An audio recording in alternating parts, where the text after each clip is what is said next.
Moi, ça me manque le bon vieux téléphone analogique. Et je vous dis pourquoi. Bidouilleur, salut. On me donne 1,04 ohms. Le condensateur électrique. Quelle est la différence? On ne pourra pas faire des mesures en décibels. Sentez-moi ça. Bidouilleur, salut. Depuis ma tendre enfance, le téléphone me fascine. Je me rappelle de mes essais répétés sur le téléphone Contemporain vert olive de la cuisine ou sur le téléphone modèle 500 rouge pompier du sous-sol. « Bertrand, joue pas avec le téléphone !» que mes parents me répétaient très souvent. Mais je faisais en fait mon premier apprentissage de l'électronique et des télécoms. J'en ai même fait des enregistrements audio sur cassette à partir de 1977. La qualité audio n'est pas suffisamment bonne pour vous les faire entendre ici. Mais sachez que j'avais découvert plusieurs numéros de téléphone de vérification réservés aux techniciens de Bell Canada. Pourquoi étais-je si fasciné? Bien, il y avait cette odeur d'électronique, de bakélite que le téléphone dégageait. Il y avait le potentiel, la puissance de pouvoir communiquer n'importe où à travers le monde du bout des doigts. Il y avait ces tonalités bizarres au bout de la ligne et il y avait ce réseau caché, mystérieux, ces poteaux et ces gros câbles dans notre cour arrière. Il y avait cet édifice, le central téléphonique dans mon quartier, près de l'église qui, en été, ouvrait ses fenêtres pour laisser s'échapper ces sons bizarres. Fascinant. À notre adolescence, mon ami JC et moi, on s'est mis à expérimenter plus sérieusement, découvrant quelques failles du système, comme ce pont de conférence exposé à la suite du bris du lecteur de messages enregistrés au central téléphonique. On pouvait se retrouver en compagnie de plusieurs appelants d'à travers l'Amérique du Nord. J'avais même créé un simulateur de tonalité de sonnerie, une simple cassette audio à la bande magnétique courte et bouclant sur elle-même, que je pouvais faire jouer sur le pont de conférence pour impressionner tous et chacun. De quoi nous garder réveillés jusqu'à 2 heures de la nuit. C'était un réseau fascinant, je dois le dire.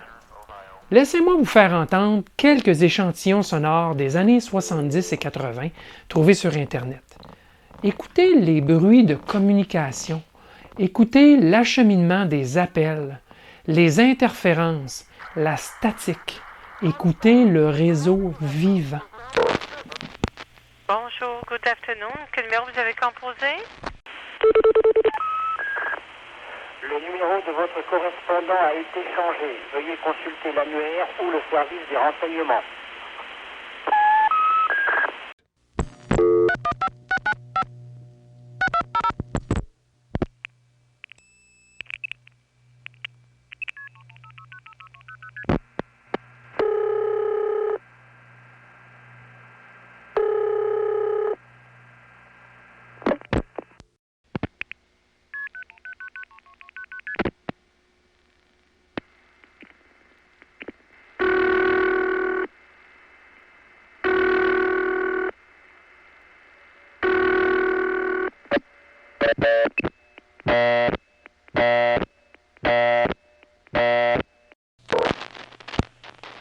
What number are you trying to reach? Bonjour, quel numéro vous avez composé?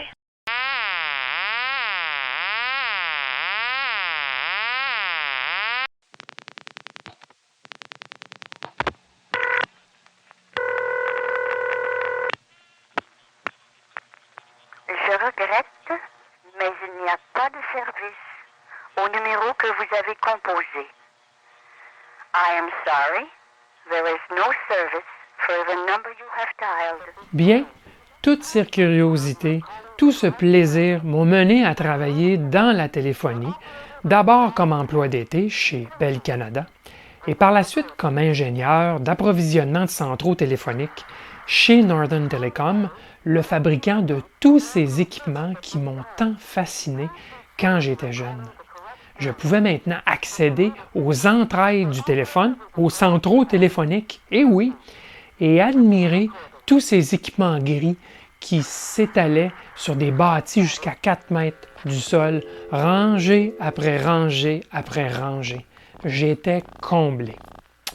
Je désire par cette vidéo rendre hommage aux pionniers du téléphone, ceux et celles qui, au fil des décennies, ont développé et implémenté un réseau téléphonique analogique incroyablement complexe et si fiable en n'utilisant que des commutateurs électromécaniques, des relais finalement, quelques condensateurs et résistances et beaucoup de cuivre. Il fallait être incroyablement ingénieux et débrouillard pour arriver à accomplir tout cela. Vous savez, de nos jours, on ne s'émerveille pas beaucoup de la technologie moderne. C'est du jeter après usage.